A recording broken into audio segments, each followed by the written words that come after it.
Thank you all. It's a pleasure to be here.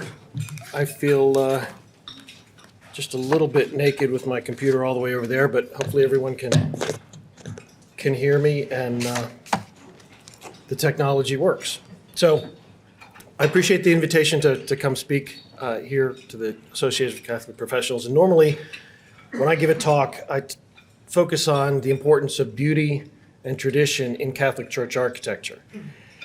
And I started with that presentation in mind and then realized that I had about half an hour and Peter was serious about ending at 1 o'clock. So maybe I should just skip to the end and talk about the Blessed Stanley Rother Shrine, which is probably the focus that you're first and foremost interested in hearing about. So there we go. I don't know whether we can turn the lights down a little bit or whether you can see the video screens, but we're making it work. In addition, because you've invited me here to speak and given me the microphone, I'll talk about the Rother Shrine project, but I also wanted to tie it into a few thoughts about what it means to be a Catholic professional, how to live your calling as an example of God's presence in your life. And I would hope that our work here at the Rother Shrine serves as an example of how we're trying to do that in our practice. So we all have a calling, vocare, if I remember my high school Latin properly. Some of us are called to great dramatic things, some of us to much more modest ones. In my case, I was called to be an architect. Growing up, my father was an electrical contractor, so I was roaming around construction sites since I was yay big, and it was just part of my experience growing up. So I decided I was going to be an electrical engineer when I went to college, and it was only after failing Calculus 2 for the second time that one of my professors pulled me aside and said, Art, maybe you should think about just drawing what buildings look like instead of trying to understand how they're held up. So I transferred to architecture. And now I do just that. I draw pictures of buildings for a living. And looking back, it's easy to see that as a major inflection point in my life and in my career. I could have taken one path, but for some reason chose to take another. And looking back now at those intersections, those points in my life, I see divine providence at hand. And I don't mean to be overly dramatic. It wasn't a burning bush. It wasn't the parting of the Red Sea. But I can't realistically explain to you why I ended up as an architect other than to say I'm supposed to be doing this. It's my vocation. So that's led me to the point where, with my firm, I'm able to be part of some truly amazing projects for the Catholic Church. From a hand-built chapel that seats 12 people on Maryland's Eastern Shore, to a 3,000-seat basilica in Australia, Catholic colleges, parish churches. Each project is a blessing and an opportunity to practice my vocation in the service of the church. But not everyone has that opportunity to practice their vocation so directly for the church. How then do you express your faith by what you happen to be called to do? And I'll steal the words of St. Francis of Assisi, who said it far better than I could, that you preach the gospel and when necessary, use words. For me, preaching the gospel in that way is a focus on humility and on service. I'll take exception to Peter's introduction that I am not the architect of the Blessed Stanley Rother Shrine. Far from it. I'm part of a large team of architects, engineers, consultants, contractors, subcontractors, committee members, diocesan and shrine staff, and donors that are making this all happen. What drives me is the opportunity to serve others. And that can be a little uncommon in professional life. Often it's construed as a weakness.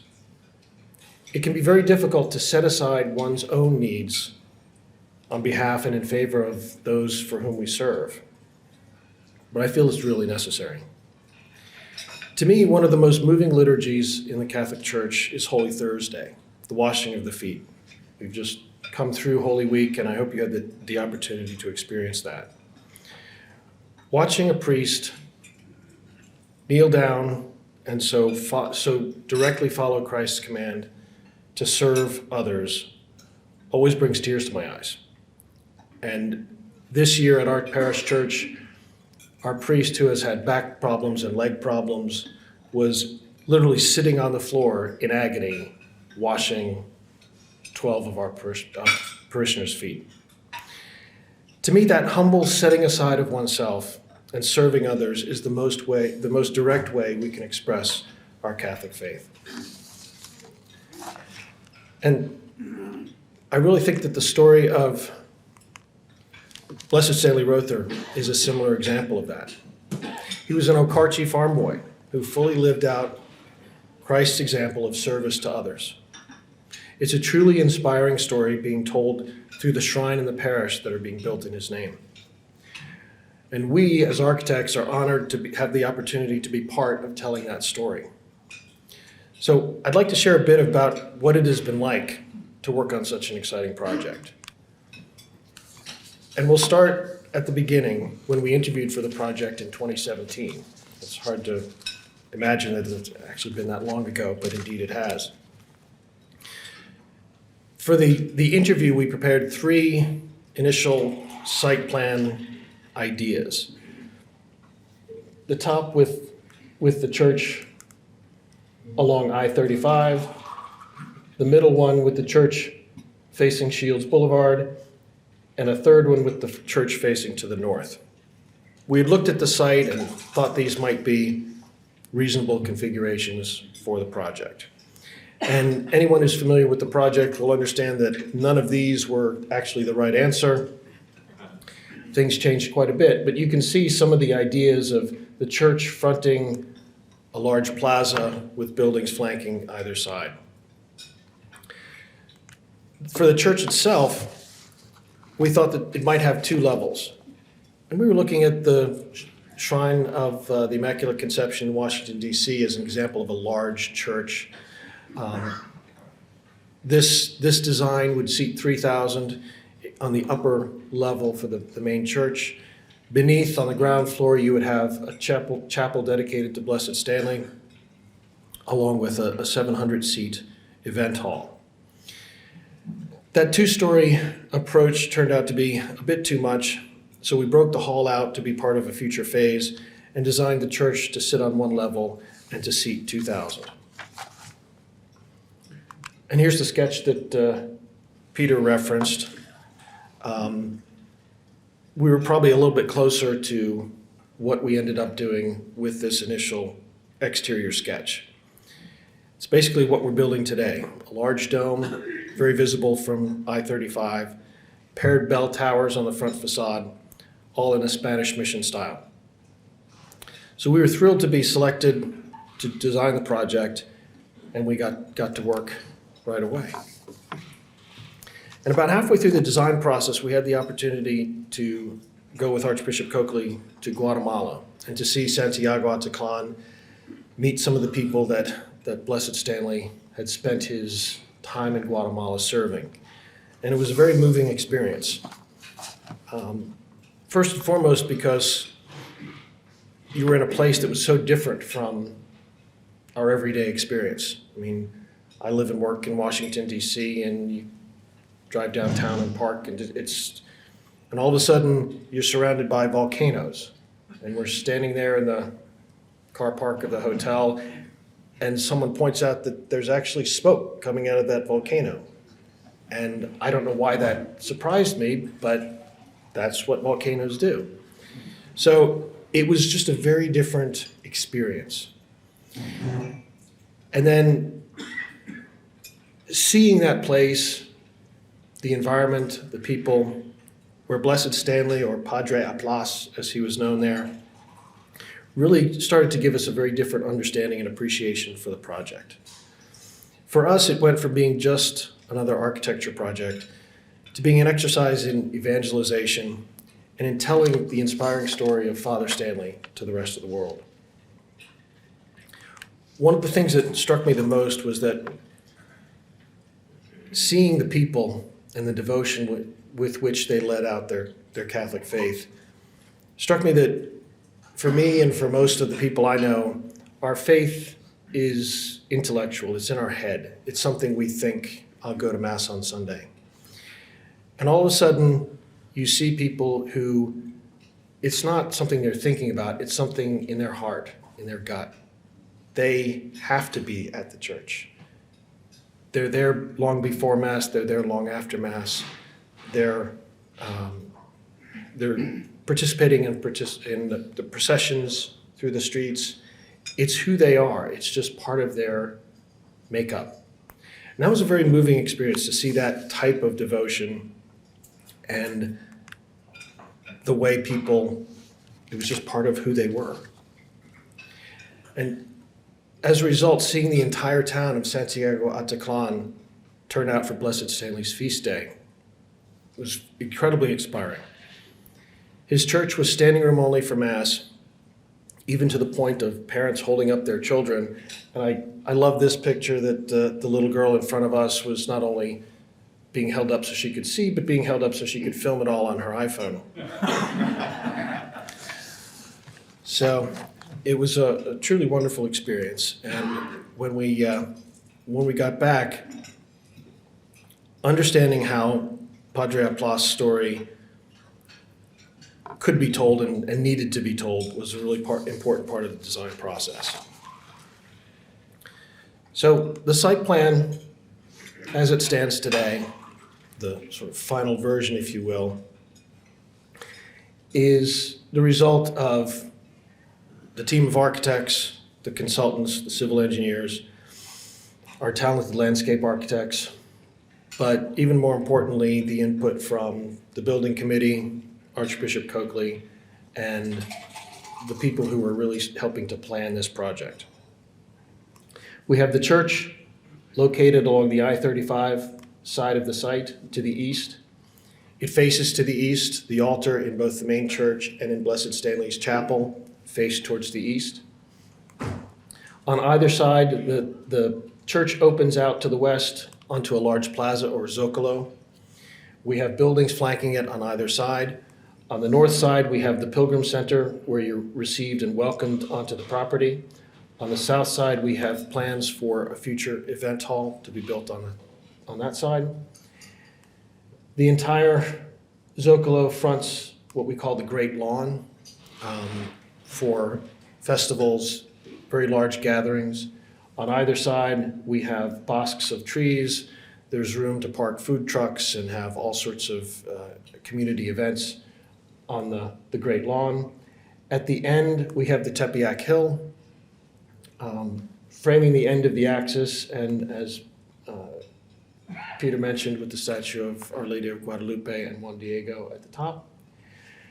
We have room on the west portion of the site. There's 2 ponds and room for future landscape developments such as a rosary walk or outdoor stations of the cross. And the parking is arranged completely around the site. And that's intentional so that you can park and access different parts of the site wherever you're going. You can come and park right next to the Tepeyac Hill if you're going there. You can park right next to the transepts if you're coming into the church. There's an internal ring road that takes you all around through that parking, organizes it. But it was also an important feature to have a venue to be able to do a procession on the site. So thinking about how this site will be used over time by the parish community that calls it its home. But it was also an important part of it, and for a long time, we referred to this building as the Welcome Center.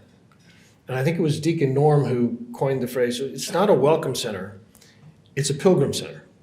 Because people are going to be coming from all over the country, and they're arriving from 89th Street as pilgrims. How are we receiving them?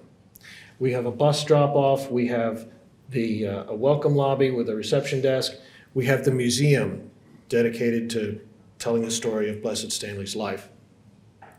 So that is very intentionally the front door, the entrance into the site, and you're welcome to the shrine. So starting from the parking lot, It was very important that you knew that you were in a special place as soon as you get out of your car. So the parking lots are not only divided up into small lots, they're beautifully landscaped with trees and small plants to make sure that you realize that you're not parking at the Walmart, you're parking at the Shrine of Blessed Stanley. After being greeted in the Pilgrim Center, you walk through and you're in the Zocalo. You have a wonderful view of the front of the church. There's plenty of room here for overflow, Christmas and Easter masses. I can't wait to see this. The Zocalo fully packed with people. I know it will be. There are bosques of trees located in the Zocalo to provide some shade, places to sit and rest. There's also a colonnade that provides covered access from the Pilgrim Center to the church in case of rain or it being a little too warm in Oklahoma. And I think it does rain here in Oklahoma every once in a while. So we're planning ahead for that. But our greatest challenge in designing a Spanish mission church to seat 2,000 people is the inconvenient fact that all of the beautiful historic examples that we think of and study only seat about 300. So we were taking something small and beautiful and precious and making it much larger. And that can be a dangerous thing to do. It required a lot of attention to scale and detailing. We needed to make sure that this church looked like it had always been there. Using white brick and precast trim in the same color is intended to recall the whitewashed churches of Guatemala. And we have red barrel roofs, although they kind of look brown here on the projector. Those are intended to recall the native materials of Guatemala as well. And as I'm sure you've seen, construction is proceeding rapidly. Here's pictures of the front bell towers from last week. The pink that you see is the waterproofing for the areas that are not yet covered with brick. When the first exterior sheathing went up, it was lime green. We had a few comments that people driving past really didn't think a Catholic church should be lime green. They installed the waterproofing, which was Taco Bell pink, and everyone said, "Are you really going to make it that color pink?" We said, "No, trust us, we're getting there." So now you can actually see the original design intent of the beautiful white brick on most of the building. The blue of the roofs, the domes, is the waterproofing for those areas. Those will be covered with the same red roofing material that we have on the main roof. So here we have the exterior view from the east. You're looking at Blessed Stanley's chapel. His remains will be interred in the altar in the middle of the apse that you see here on the easternmost end. And here's some photos of the detail that's going into the construction. The cast stone trim and pilasters add the necessary detail without making too much of a fuss about themselves. In the end, it'll look like a beautiful Catholic church. And I'm willing to bet that within 2 years, people are just going to assume it's always been there.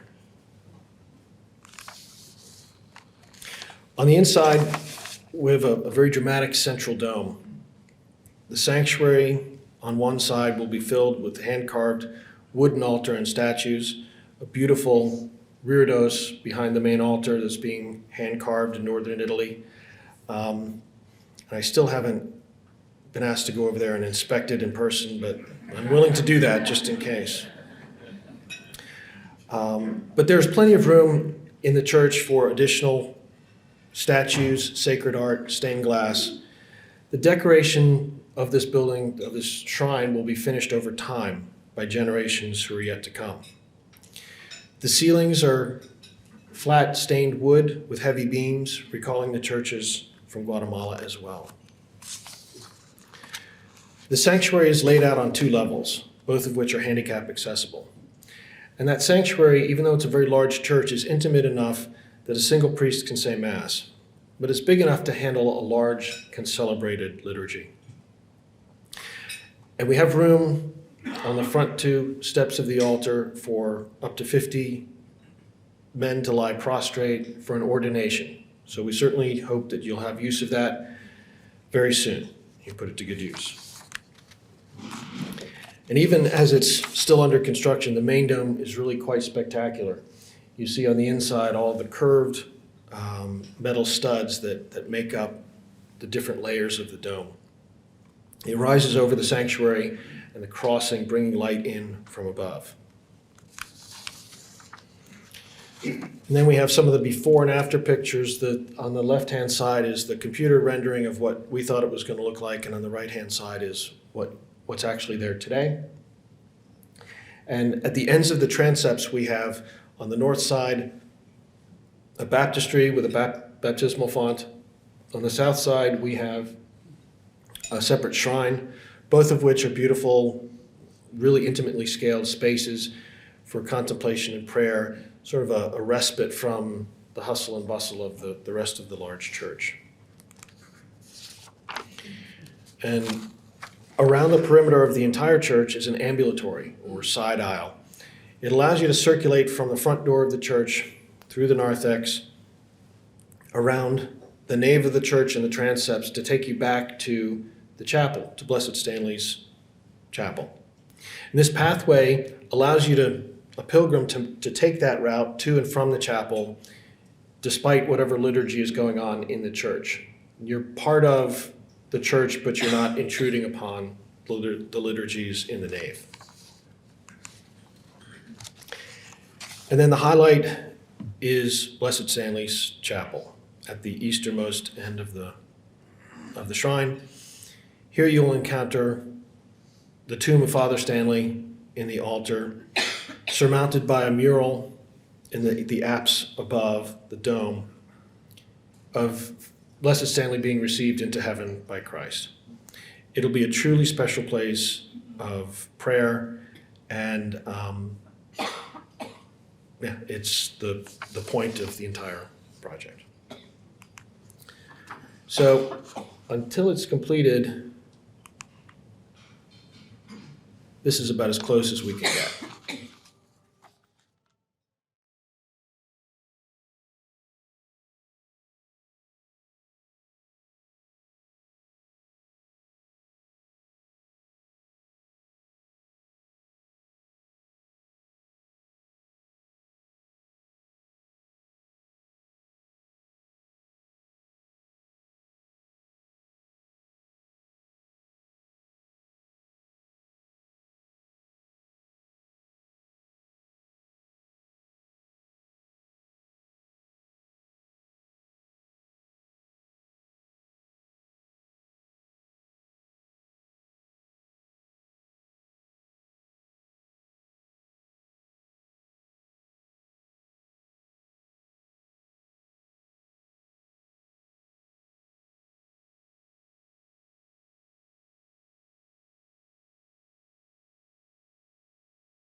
done yet.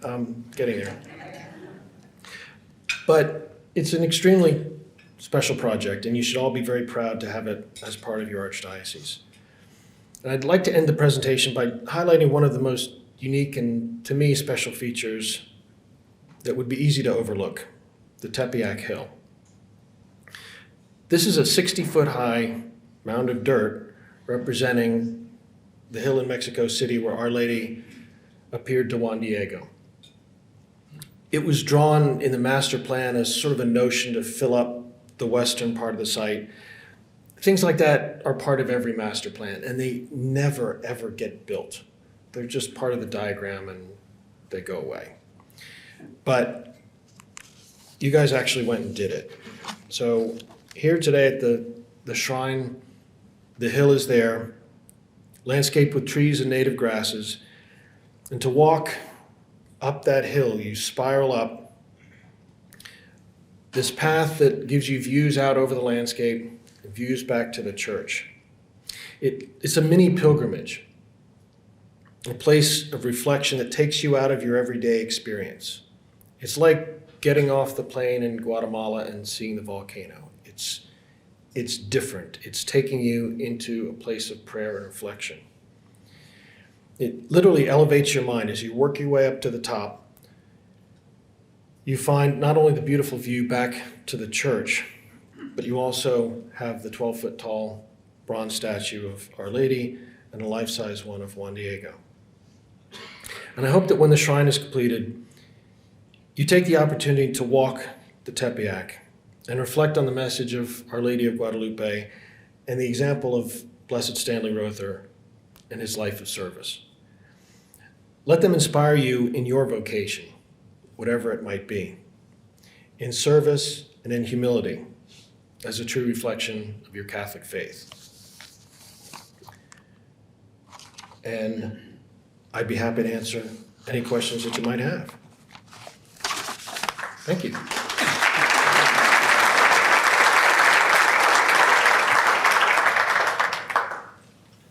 Mr. DeCartry.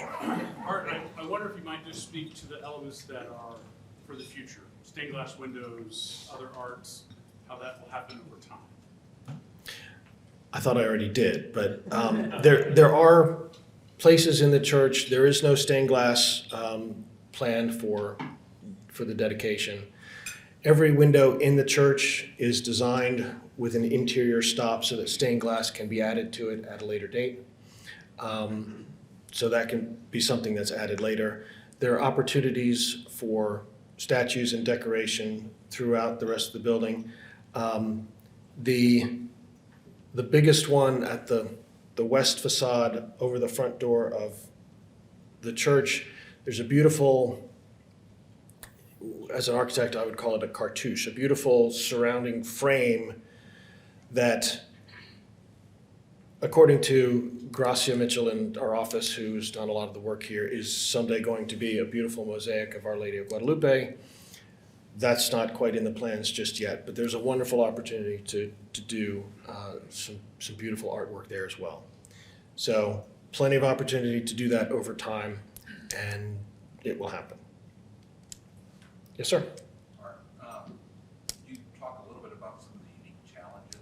I mean, you talked about the size, the scale of it, but are there other unique challenges? You're asking me to do that in front of the Archbishop? It was a great project. No, every project has its challenges, and the Rother Shrine is certainly no exception to that. And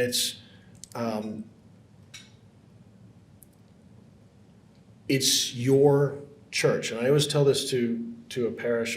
It's not my church. I'm not going to be coming here to Mass on. It's your project.